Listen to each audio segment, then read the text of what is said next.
Former Japanese Prime Minister Shinzo Abe is in critical condition after he was shot while delivering a rally speech in the city of Nara in western Japan.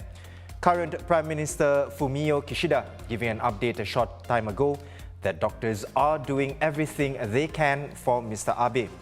According to reports, Mr. Abe was shot twice from behind with a shotgun. He was then rushed unconscious to hospital by helicopter and his heart stopped. Mr. Abe was Japan's longest-serving Prime Minister with 2 stints in office. He was out on the campaign trail today as Japan votes in an upper house election on Sunday. I'm Haryanto Diman. Let's go to our Japan correspondent Walter Sim, who joins us from Tokyo. Walter, give us the latest on what else Prime Minister Kishida said about Mr. Abe's condition. Well, Mr. Kishida, what struck me from the doorstop interview earlier in Mr. Kishida's first comments since the incident was that he was extremely emotional. He was choking back tears as he said that he understands that Mr. Abe is currently in grave condition and fighting for his life. Mr. Kishida did not want to discuss the crime because he has not yet grasped the full picture, nor the perpetrator's motives in the shooting. But Mr. Kishida stressed that Japan is a democratic country with free and fair elections, and for such an attack to happen at this time, 2 days from the upper house election, it is barbaric and deplorable and absolutely unforgivable in the strongest terms.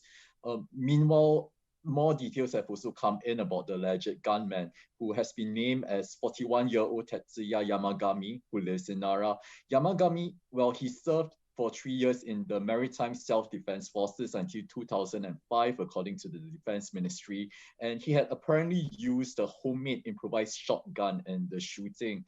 Public broadcaster NHK has also cited police sources as saying that Yamagami was dissatisfied with Abe and had attacked him with the intention to kill. Walter, any word on whether the upper house election will go ahead on Sunday?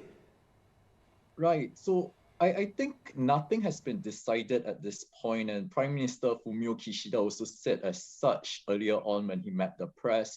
He said that the next steps would be to convene a meeting with cabinet ministers and to discuss the way forward, whilst the government has also launched a crisis management office. But for now, all parties, both the ruling LDP and Komeito coalition, as well as the opposition, have put a halt to their campaigning activities for now. Thank you for the updates, Japan correspondent Walter Sim in Tokyo. Now, to recap, in an update a short time ago, Prime Minister Fumio Kishida said former leader Shinzo Abe is in critical condition after he was shot, condemning the barbaric attack that occurred as Mr. Abe was giving a speech during a rally. Mr. Kishida said he would not speculate about the gunman's motives and if it signaled a trend of societal unhappiness. He also called for all cabinet ministers to return to Tokyo. It was reported that Mr. Abe was shot twice from behind with what appeared to be an improvised double-barreled shotgun. A 41-year-old man believed to be the shooter has been detained. He has been identified as Tetsuya Yamagami, a Nara resident. Local media also reported that the suspect is a former member of the Maritime Self-Defense Force and that he had